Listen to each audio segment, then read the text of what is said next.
Sa part 2 ng ating video ay pagpapatuloy natin ang ating kwento. Kaya samahan nyo naman ulit kami baktasin mula dito sa Libertad patungong Buena Vista. 5 AM ng madaling araw ay nagsimula na kami ng magbaktas mula dito sa Barangay Libertad. Nadala namin itong aming mga gulay na aming dadalhin sa Buena Vista. Doon kasi yung mga buyer naghihintay sa Buena Vista. Kaya maglalakad na naman tayo ng 4 hanggang 5 oras. Kaya makikita natin niya itong kalibutan na pagkalakat namon masirom-sirom pa. Mas maganda kasi maglakad kahit mabigat ang dala lalo na kung malamig hindi pa. Hindi naman nagtagal ay dumating na kami sa Barangay Kabugaw. Pagdating naman namin dito ay dito kami muna nagpahinga. Dahil naglagbok muna kami bago kami lumabas dito sa barangay. Sa 10 minutes naming pagpahinga, ang aming paglalakad ay aming ipinagpatuloy na. Nadala-dala pa rin itong mga gulay na aming mga binaba. Ito kasi ang hanap buhay dito sa aming lugar, kaya ito ang palagi naming ginagawa. Ang mangarga at ang magtanim ng gulay, magtanim ng root crop at magtanim ng palay. Mahirap man ang aming pinagdadaanan sa ganitong hanap buhay. Pinagmamalaki namin ito dahil dito kami nabubuhay. Dahil dito kami kumukuha ng mga araw-araw namin ng mga pangangailangan. Ako nga pala si Bibaktas, ang content creator na taga Bukid. Mayroong pamilya at may dalawa ng anak. Kadalasan kong content ay magbaktas-baktas at ipakita ang mahirap na aming pinagdadaanan. Kasama ko ang mga taong namuhay dito sa bukid na balang araw ay mapapansin itong aming kalagayan. Umaasa kami na ang problema dito ay masusolusyonan. Na itong farm to market road na ito ang number 1. Alam naman ng lahat na madali ang pag-asenso kung may farm to market road ang isang lugar. Kaya dapat masolusyonan natin ang ganitong problema. Pagpadalo na aton istorya, 6 AM nakarating na kami sa Burabod na Matalud area. Kadalasan dito kami nagpapahinga dahil may mga tubig na mainuman ta. Lahat andito na kami sa Burabod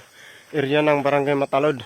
Kasama natin ngayon si Eric Brillante, si Rewel Martinez, Rewel Lucina, at si Bibaktas. Yung iba kasama namin nandun pa suli. Una! Yuk! Natumba yuk! Kahit anong oras talaga pwedeng dumating ang disgrasya. Katulad na lang nitong usakaalat ng palaya. Nakapisto na tapos nagligad-ligad pa. Kaya yan tuloy, may mga reject na ito yan hiya. Sayang oh. Sayang ng gulay. Lalaki pa naman. Yung akala mo maliit kasi nasa bawbaw. Dudul ko sa'yo.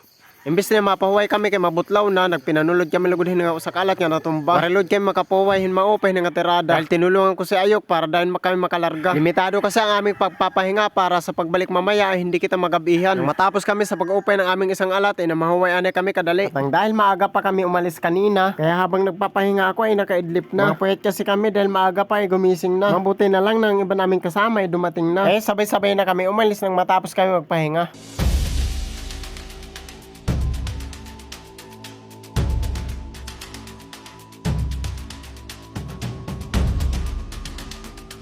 At nang dahil ang lakas natin ay bumalik na, kaya ang aming paglalakad ay aming ipagpapatuloy na. Para insakto mamaya 8 to 9 AM ay nandoon na tayo sa Buena Vista. At hindi tayo maabutan ng init ng araw dito sa walang mga puno na dadaanan natin. Mainit kasi masyado dito sa Matalud area na mga kakugnan. Dahil mga pasabsaman at ang mga puno ay talagsalang. Pagdating namin dito sa kakugnan, sakto ang araw ay nasirang pa lang. Kaya mabilis ang aming paglalakad dahil ang panahon ay malamig pa. Makita rin natin niya yung daan ay fog pa. Tinagay, bawat tao may purpose kung nasaan ka ngayon. Kami dito kami nilagay para maghayop kami ng mga gulay na maibibinta sa inyo para makakain nyo nating lahat. Kaya walang tamayan. Kung taga-bukid kami, may purpose kung bakit nandito kami. Nagtatanim kami ng gulay para makain nating lahat. Ito na ako na 45 kilos. Kaduming 38.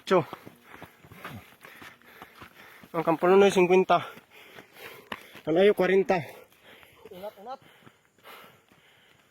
Man.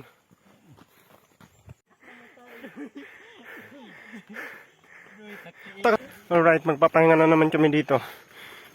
Kasama natin ngayon si Barangay Captain ng Barangay Kabugaw, si Sir Alvin Bulido.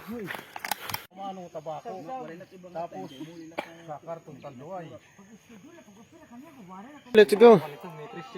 8 AM ay nakarating na kami sa mga sigad na area. Itong mga dating kalsada na nasira dahil pinabayaan na. Tapos nagpahinga muna kami dito sa Lingkoro area. Dito sa mga tambayan na ito na kanilang mga ginawa. Para kung bulig ng mga balabalang yung ginhimo didi nga nagtatakin didi ng mga bulod tapos didi may lubig. Na dito banda sa may Lingkoro area tigsasagka ka. Kaya karamihan sa mga nagbabaktas sa hindi maiwasan na magpahinga. Lalo na kung nanggaling sa bukid na may mabibigat na dala. At tikang lot didi haubos kay pasagka. 10 to 15 minutes na la siguro tikang din ni tikada Buena Vista. Kaya ang aming paglalakad ay amon yung padayon na. Para matapos na itong paghirap nating paglalakad at tayo makapagpahinga na. Sa 4 na oras ng aming paglalakad ay adi na kami orapi na. Nadaanan na namin itong hanging bridge na nagdudugtong sa lupain ng Matalod at Buena Vista. Kabutlaw na guys.